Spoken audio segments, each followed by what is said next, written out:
Welcome to the English Podcast, helping you gain confidence and fluency when speaking English. Hello, my name is Michelle Andrea Cameron, and welcome to the English Podcast. In today's podcast, I'm going to be talking about a relatively new business term, gamification.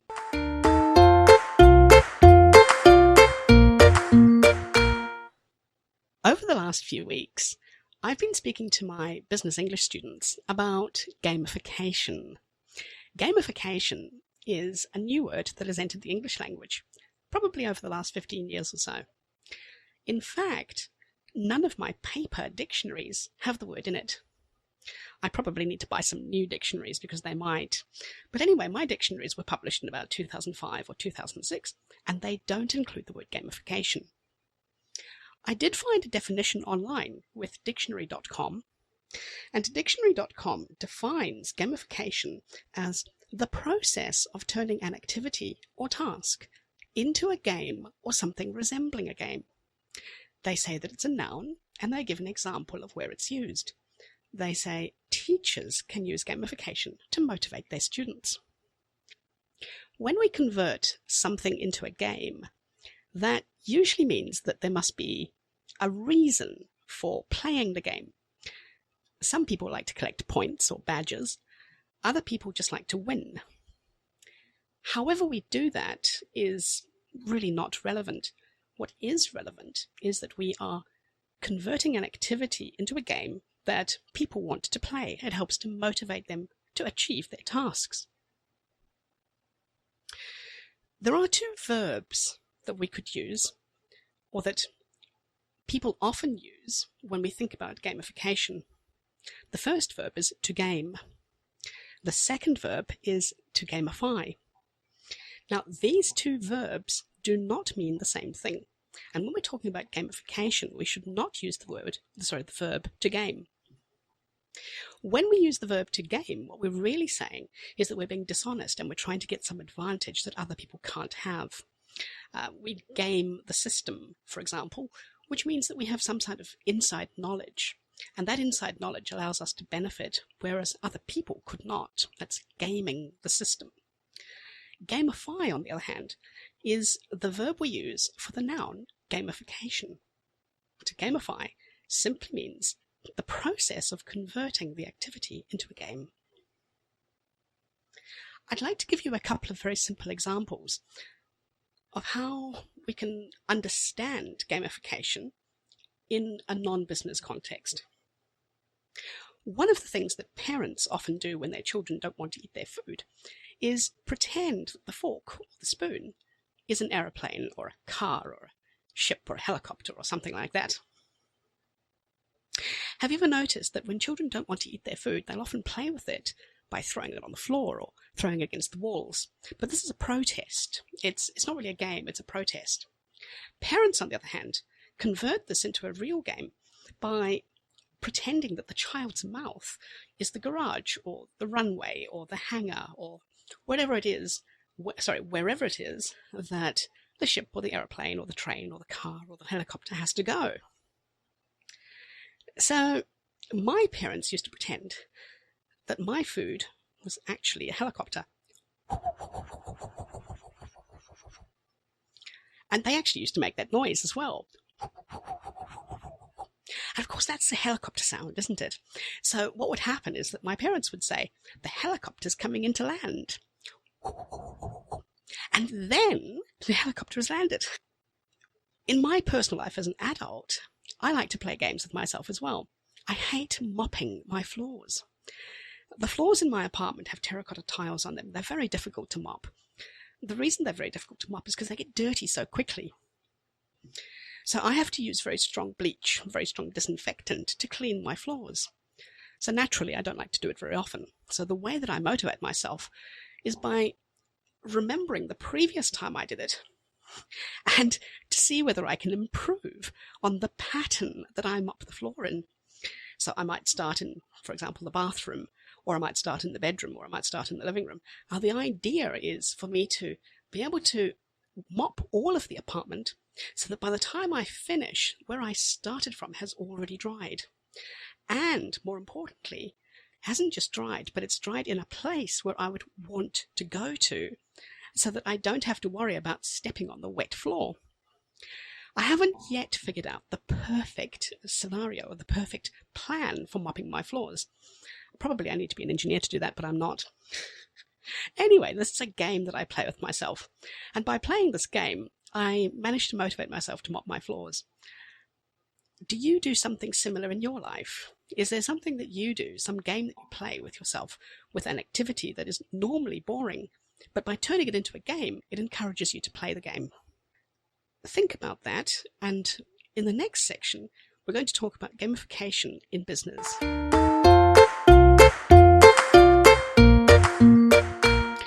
When I first heard the word gamification in the workplace, I didn't associate it with the little games that we play with children, with feeding them, or the little games that I play when I clean my apartment. And my first question was, why do we want to make a game out of our working environment? Why do we want to pretend to be playing a game when we're at work? It didn't make a lot of sense to me. I didn't understand it. And then somebody said to me that the reason that this is happening is because people at work don't feel engaged. They don't feel that they are actually making any difference.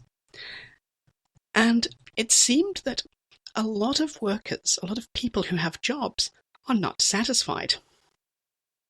In fact, there are some estimates, there is some research suggesting that about 70% of all workers are not satisfied at work. Think about that. If 100% of the workers were happy, then our economy theoretically should be very strong and everybody should be very happy at work. But 70% of them are not happy. 70% is a very, very high percentage, so I can understand why managers and human resource people try to find ways to motivate and to keep their staff happy. Where it gets interesting, though, is that the younger the worker is, the less satisfied they're likely to be. The generation that was born just after World War II, so, for example, around the 1940s, the 1950s, that generation has been brought up with the idea that when they're at work, they are there to work and that their happiness doesn't matter. Consequently, they don't think about their happiness. They don't think about what they achieve in the workplace. But the next generation, Generation X, was the generation that was born in the 1960s and the 1970s. Generation X had a slightly different attitude. Generation X brought these ideas that they had from outside the workplace into the workplace. It was very clear to their managers that they were unsatisfied, but their managers didn't know how to resolve the problem. Generation X, though, as they grew up, as they became the managers themselves, started to think of ideas and of ways to improve the workplace. Gamification is one of the results of that. Generation Y, the millennials, are who we're going to talk about next. Millennials are the generation of young people who were born in the 1980s and 1990s. And millennials, for whatever reason, have decided that if they're not happy at work, they should do something about it.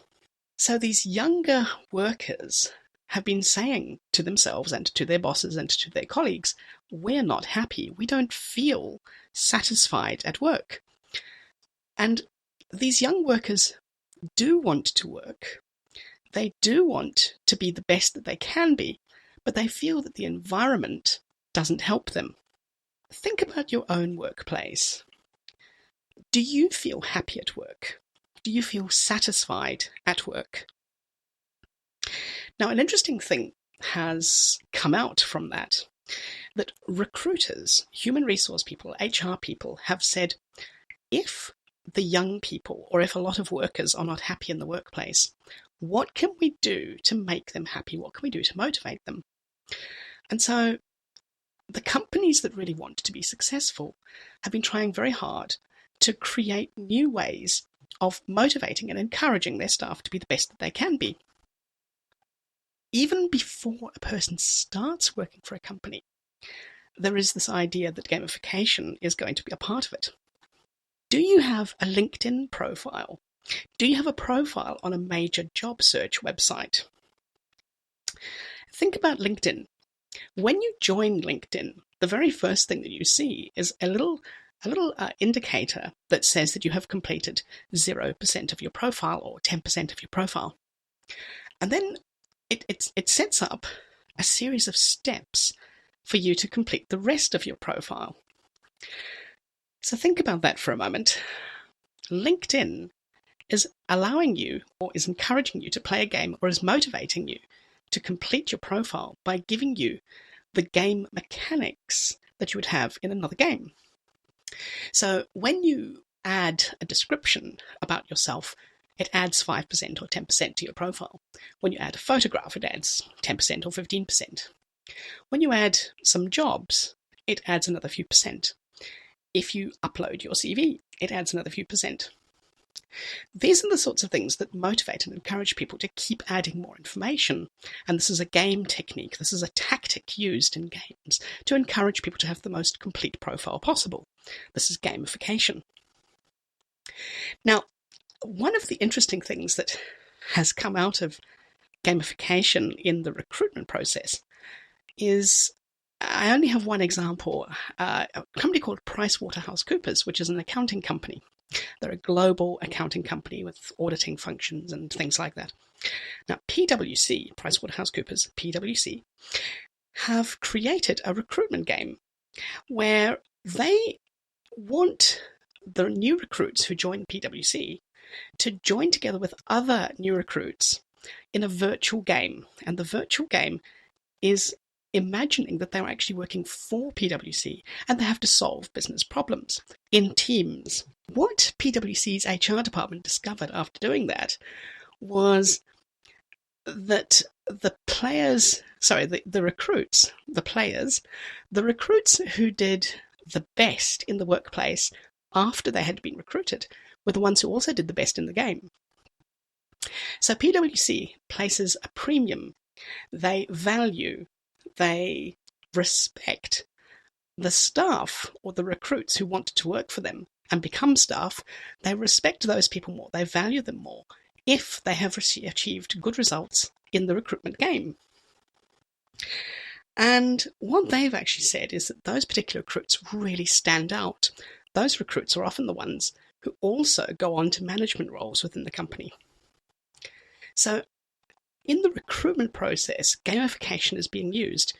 LinkedIn, recruitment websites, and in cases of PwC, with a particular game that recruits can play. Compare the idea of simply sending your CV after you've seen a job advertisement with the idea of uploading your CV, but then also playing a game and being selected based on whether you are a good player or a bad player. I think gamification is going to have huge ramifications in the world, the business world, in the future.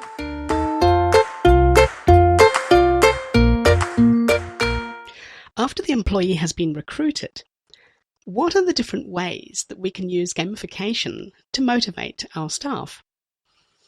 Well, if we think about a game provides players with points for achieving certain goals in the game. They can increase the levels that they play in the game, which means, of course, that higher levels become more difficult or more challenging. And they can be awarded badges that they can show off to their friends and their work colleagues. And this is the secret of gamification in most companies. There is an American retail company. Its name is Target. Target operate a very large number of very large stores that sell almost everything. They were finding that the people who operate the cash register, the checkout, were not working very efficiently. They were working quite slowly. In addition to that, they weren't very accurate and they were making a lot of mistakes. And those mistakes meant that they were losing money at the register. By using gamification, Target adopted a series of beeps and green lights that flashed on when their staff were working faster and also working more accurately. They used a computer algorithm to determine how well the staff were doing, and then the staff were given a report at the end of every week as to how they'd done. But while they were working, they had these beeps and green lights telling them that they'd done well. And as a consequence, their efficiency improved, their accuracy improved, and believe it or not, their motivation improved because they thought they were playing a game while they were working. Another company that uses gamification very effectively is Qualcomm. This is a company that was finding that their staff weren't actually communicating with each other. Staff weren't helping each other. Consequently, a lot of customer problems and technical problems within the company were not being correctly resolved. So Qualcomm instituted a game, let's call it a game, where the staff were given points for answering questions from their colleagues. And they created an internal website for staff to ask a question and for their colleagues to answer the question.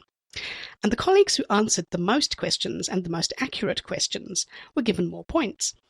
And as they achieved those points, they were also given badges. What was really interesting, though, is that within the company website, each staff member had a profile page. And that profile page told other staff members what they did and what their role was.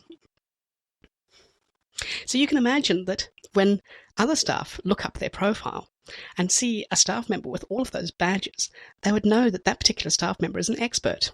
And that really motivated these staff to want to answer the questions from their colleagues.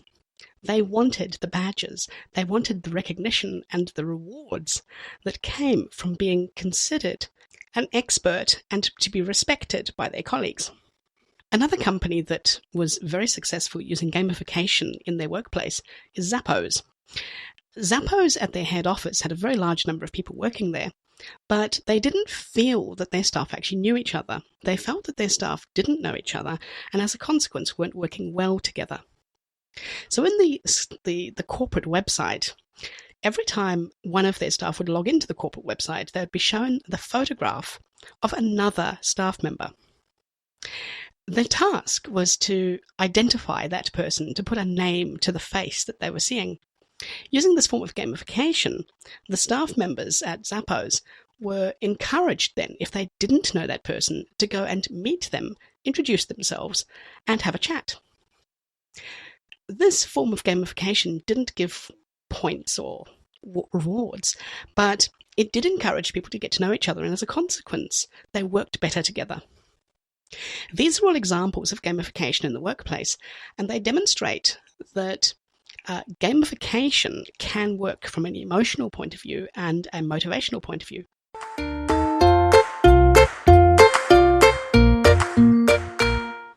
So, that covers gamification. Just to refresh, when we started this topic, we discovered that gamification is a noun that means to convert a normal activity into an activity that appears to be a game. Remember as well that we have two verbs, to game and to gamify, and that to gamify is the correct verb when you're talking about gamification. I've used a lot of vocabulary in this podcast. I haven't explained all of the vocabulary that I've used, but I hope that you've understood me anyway. If you have any questions, please feel free to contact me. And if you have any suggestions for future podcasts, for the topics of future podcasts, I would be delighted to hear from you. I think my next podcast might be about space exploration, but if I get some emails with some other interesting topics, I might change that. Let me know. Have a great day. Bye.